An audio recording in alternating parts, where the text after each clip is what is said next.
Today I want to talk about how all forms of training work. This is an old Louisism that I think about all the time. He said something along the lines of everything works but nothing works forever. This is something I truly deeply believe. Think about how many different training systems there are and how they've all produced great results. Just a few off the top of my head. Straight up Westside Conjugate, Mike Boyle S&C training, like straight NSCA textbook, strength and conditioning, Jay Schroeder drops and isometrics, Olympic lifting, bodybuilding. You could literally go all day. KLD's triphasic. These systems are all so different, but they all produce results. How is that possible? I think all these systems can be boiled down to share two real qualities. One is that they apply stress to an organism and require physical adaptation. Two is that they create psychological changes from learning how to work in pursuit of a goal. So if all these systems work and they all produce results, why is there so much discourse online? Why do coaches and trainers spend so much time arguing about what is best, what works, what doesn't, when obviously everything produces results? I think what all these systems are trying to accomplish is 90% the same, but we like to spend time arguing about that 10%. It can make you overanalyze what you know works for yourself or your athletes, and it can lead to you really not having a good time at all. This happens to me all the time, and I remind myself of that old Louisism. None of this really matters, and I think there's two ways you can choose to perceive that. You can take the black pill of doom and despair. You can always chase optimal and never enjoy the process. If something doesn't work, you can get existential and ask why we're even doing this in the first place. You can draw a line in the sand and tell people that a method is either good or bad. You can label yourself as a something guy so you can have people on your team and win arguments on Instagram. Or you can take the white pill of optimism and love. You can try new things knowing that even if they're not optimal, they're still leading you in the right direction. Take solace in the fact that everything works, so if you're trying something new, you're not falling behind. You can be open to new methods, and you can accept what works from them and you can reject what doesn't. I know which one of those sounds better to me. This totally is not to say that you can't waste your time on bullshit. For lack of a better term, you should still have a sound, reasonable, and probably scientific backing for methods that you're using in your training, but don't draw strict lines in the sand.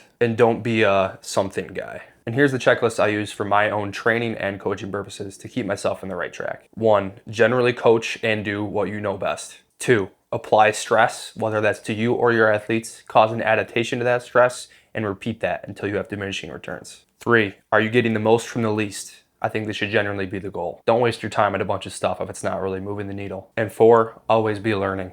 Always try new things and give new challenges to yourself and athletes. If you're a coach or an athlete, it can be tough out there trying to figure out what might be the best for you or the people that have trusted you with their training. Don't get bogged down by this. This is the way I like to think about it to make myself feel the best and be prepared for my training and my coaching. But that's my argument done for the day. I would love to know what you think about this in the comments below, whether you agree or you want to yell at me, whichever works. But thank you for clicking on this video and spending a few minutes with me. I would appreciate if you went to the description and checked out Brickwood Concurrent on Train Heroic. That is my personal system for training.